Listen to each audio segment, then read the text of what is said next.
Hi, I'm Erica Douglas and welcome to the 8th video in the Become a Mum Blogger video series. So today we're going to talk about analysing stats.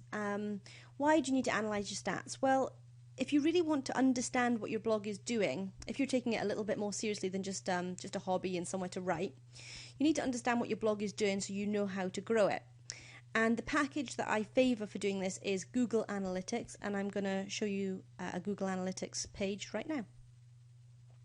So this is Google Analytics. I am taking you into one of our sites, which is the Mumpreneur shop. I'm just going to quickly show you that so you know what I'm talking about. It's not a blog. It's a shop. Here it is. We sell our products here. But the analysing statistics in the package works exactly the same. So the shop's quite new. It's about a couple of months old. So as you can see, the traffic is quite low. So this is your Google Analytics dashboard. So you can sign up for a Google Analytics package for free. Just type in Google Analytics in Google, sign up for your free account, and you'll need to paste some code into your blog. So you can either do that yourself following the instructions, or you can have a tech person do that for you. So this is the dashboard, and the first thing I look at when I'm analysing my statistics is whether the general traffic is going up. Now, when your blog is a little bit more established, you should see a general upward trend, and then you know that your blog's doing quite well. We're busy promoting this, and we're only actually just doing our first promotional push for this just now, so we haven't had any huge spikes yet. But you can see exactly how many visits you've had per day. So that's the first thing I check. How's things going over a period of time? Is traffic dropping off or is it growing? And as we promote this site, we expect this to generally start creating an upward trend. So down here you can check. So I've had 430, and I've got it on monthly. You can change it to other amounts of time. But you can see I've had 430 visits. So that's the 430 different people have come to the site, and then the page views are how many pages have been viewed. So you can see that on average, out of the 430 people, on average they'll visit approximately 2.8 pages each. And what this tells you is how many pages people are looking at and how sticky your site is. That's what they call it. And it's basically, are you encouraging your readers to go deeper into your blog? Are they looking at more than one page? So if this figure is quite low, you can either think that your content is not engaging enough, or that the navigation on your site is lacking, as in they can't find the other resources that they want to look at. And your goal is to have this figure, well, all these figures actually, to be as high as possible, but to have this ratio as high as possible, and you know you're doing a really good job. The bounce rate is the amount of people that come to your site and leave within a few seconds. So basically, they found your site, it wasn't what they were looking for, and they've bounced away. And the idea is to get that bounce rate as low as possible. And you can do that by if you're taking it quite seriously and you're creating a niche website, for example, if you're doing a cookery blog and a lot of your posts are on parenting or travel or anything that's not related to parenting, people will come to your blog, they'll see that it's not what they're looking for, and they'll bounce away. So the idea is that you will be really targeted in your content, and this figure will be as low as possible. So the next statistic is the average time spent on your site, and that's another gauge of how sticky your site is. How long are people spending on your site? And the idea is to have this figure as high as possible, because you want people to stay on your blog as long as possible and enjoy your content that you've provided for them. And this figure here is the percentage of new visits. So I can tell by this figure that 53% of people that come to the blog are new people, which means that we've got 47% of people which are coming back again and again. So that's quite good. Moving down, and you can quickly see here a map overlay, so you know where your customers are coming from, or your readers. So it's really important, because if you find that all your readers are coming from the UK, you can talk to as if you're talking to a completely UK audience. But if your customers are worldwide, you can ensure that you're talking to people as if it's a worldwide audience.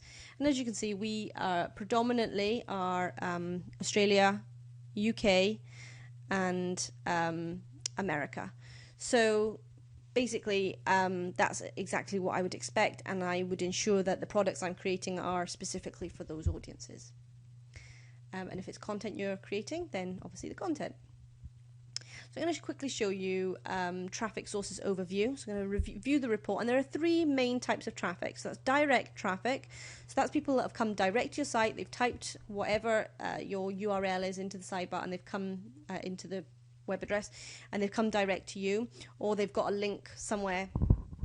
They've come direct. Referring sites are people that are other sites that have referred to you. So that's your incoming links. As well as your social media like Twitter and Facebook. And then the final one is search engines. So I'll look at each of these in turn. Let's first have a look at direct traffic. So this is quite good for knowing how loyal your audience are. If you've got a high amount of direct traffic, you know that people are returning again and again.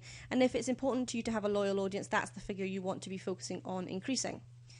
Referring sites, this gives you a chance to figure out where your incoming links are coming from. So I know that my links are coming from Family Friendly Working, Become a Mumpreneur, Supportive Business Mums, Mum's Business Directory, and it helps me to figure out for this particular site where to advertise and where to try and offer guest posts and things like that. But for you, it might be you can figure out, is Facebook doing the best for you, is Twitter doing the best for you, and which things to focus on, which means that you don't have to spread your time so thinly, but you can really focus your time. And if you've got a high percentage of referring site traffic, which is what we've got, you know that you're doing really well and that people are linking to you, and that strategy is doing really well. And if you're trying to gain traffic from other specific sites, then that's the thing that you should be really focusing on if you're trying to grow your traffic. As well as search engines. Now this is a very, very low figure, and the reason for that is that this blog is so new. On my other blog, littlemummy.com, this figure is in the high 50s. So that this is the kind of traffic that will grow, and that's what's going to help us to grow our traffic overall.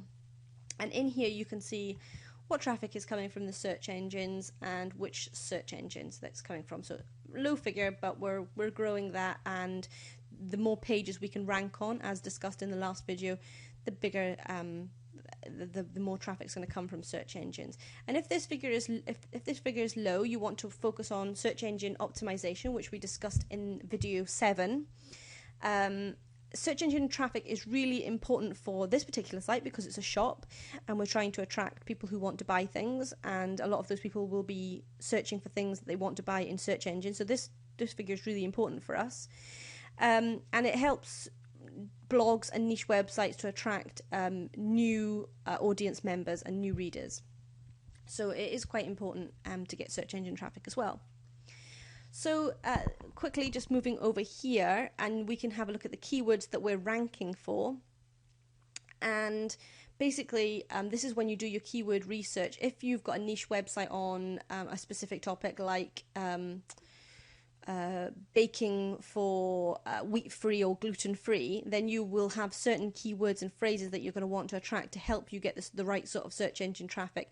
And this bit here tells you about the things that we are ranking for. So we're starting to rank for how to start a business with £50 ideas for women working for themselves. And these are ideal phrases for us. And to grow this traffic and to rank even better, we may start to target these particular phrases so that we can grow our search engine traffic.